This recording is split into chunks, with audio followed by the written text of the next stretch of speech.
In this video, I'm going to be reviewing and demoing the LEKATO WS-10 wireless system. Hey guys, and welcome back to the channel. Not the normal scenery today.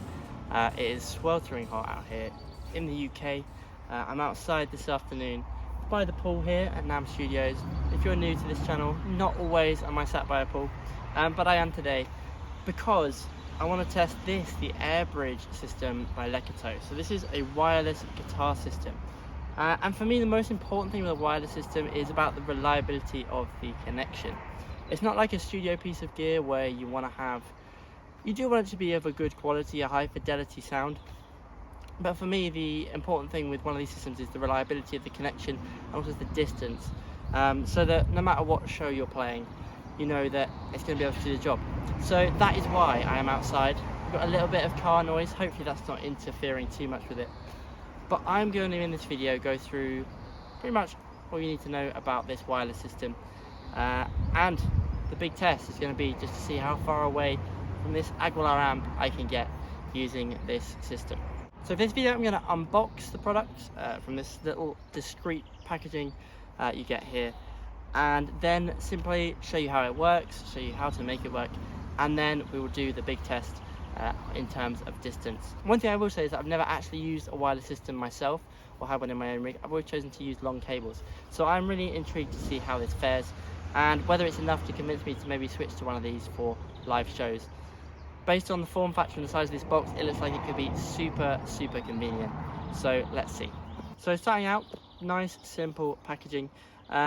We've got 48 kilohertz in terms of the detail, the digital resolution. So most records you hear on a CD is going to be 44.1. So this is 48 kilohertz and it's 24-bit. So that means there's plenty of dynamic range. So there's not going to be too much digital artifact, you'd imagine, unless you have incredible hearing. You can really hear 48K versus 88 versus 96. I think for most of us, we're going to be pretty happy with this. In terms of the latency of this, should be sub 12 milliseconds according to the specs, and also we should be getting up to about 100 feet of range when it comes to the distance away from the two different modules inside this box.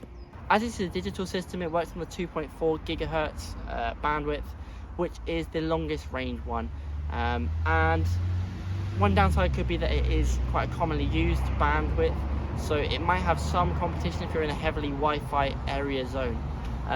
Here at the studio, we've got a 2.4 and a 5 gigahertz band, and I'd be interested to see if that does interfere with the system. But you're typically going to get longer range from that 2.4 system, and also it is more widely compatible worldwide. So there isn't really any issue with using it all over the world, to my knowledge. Without any further ado, I'm going to go and dive into the box. So simple to unpack. It comes with the owner's manual, which I probably won't use. Pretty simple system, hopefully. In the center here, we've got a USB cable. This is USB charge, this system.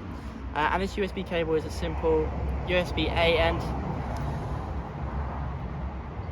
and then two USB, micro USB ends.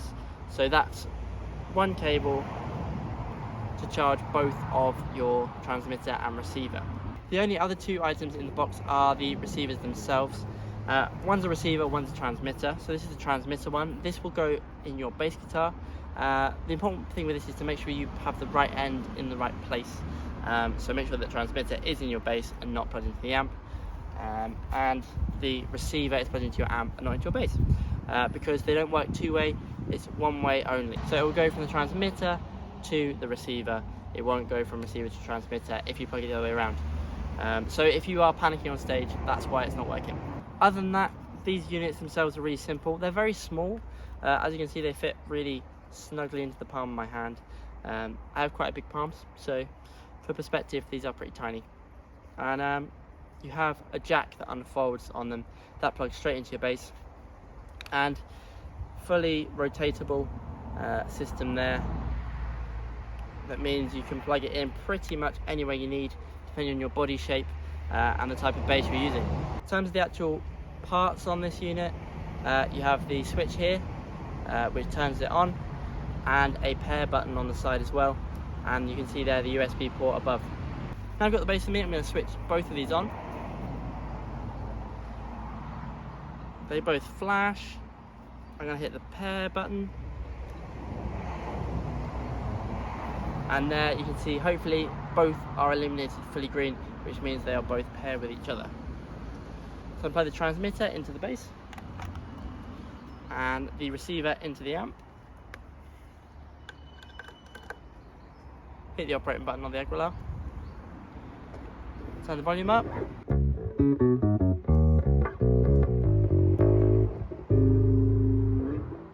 So there we go, definitely working. Totally solid sound. Got a bit more gain on the amp than I normally have, so it's a little bit gnarlier. Probably won't come across on the camera. But yeah, it works. And obviously, as you can see, I'm right next to the amp at the minute. What I'm gonna do now is just start heading that way, turn the amp up, and let's see how far we can get. Okay, so here we go. I've got it set up. As you can see here, we've got the amp. I'm gonna just be walking away from the amp and seeing how far we can get. So right next to it in a minute. I'm gonna keep just poking away on the A string.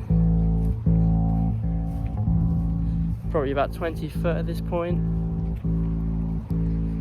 30 foot, no problem. Turn away from the amp because most people are going to be facing away from their amp. 40 foot.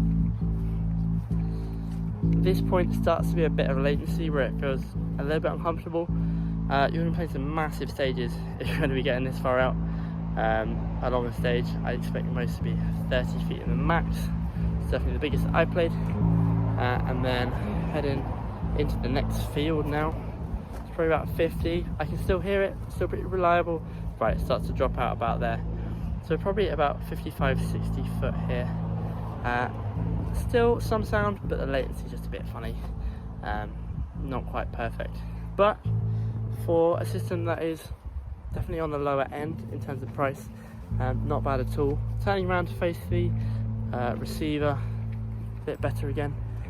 So turning away, still got sound there. So that's, if you can see, that's how far away the amp is. It's just there on the edge of the pool. So quite a distance, probably more than you're going to find on most stages. And some latency. Is that just the distance from the amp? It very well could be. Combination of the two, I probably wouldn't be comfortable playing at this distance. Coming a little bit closer in, right about there, feels about right. So that's about 30 to 40 feet. Feels pretty responsive, pretty responsive, yeah. So that's probably it really. I'd expect in terms of good range you're gonna get 30 to 40 feet. Of course that will vary with different things like Wi-Fi, other digital signals getting in the way, but to be honest, for a system that is this low cost, I'd be really happy with that. It's also incredibly convenient and simple to use, so not bad at all, and very much usable in this kind of situation. So there we go, that was the demo of the WS-10 wireless system by LEKATO.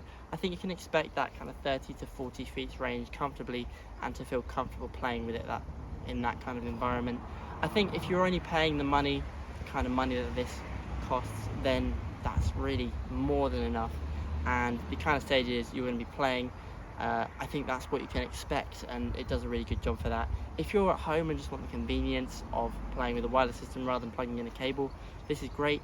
You can plug it in and then just pop it back into your computer with a USB system and charge it after you've finished rehearsing.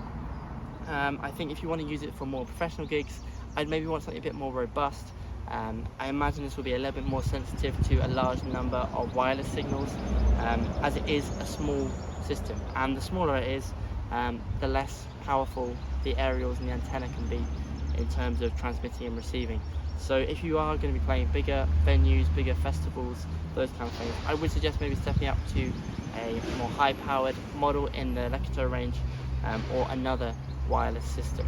Overall, I think the sound quality is perfectly acceptable, and it didn't do anything to the system that I thought was particularly horrible. You don't get the loading like you do with a cable, so you might have that slight nuance, but when you're using a wireless system, you're never going to be up close and personal with your bass sound anyway. That's more for the kind of studio realm, in which case you do want to be running cables. So that is my review and demo of the LEKATO WS-10 wireless system. There will be a link in the description for you to check the system out. If you enjoyed this video, do hit the like button and subscribe. Thank you so much for watching. My Instagram will be linked below me right now. Link to this is in the description. Thank you to LEKATO for asking me to review this product, and I will see you guys in the next video.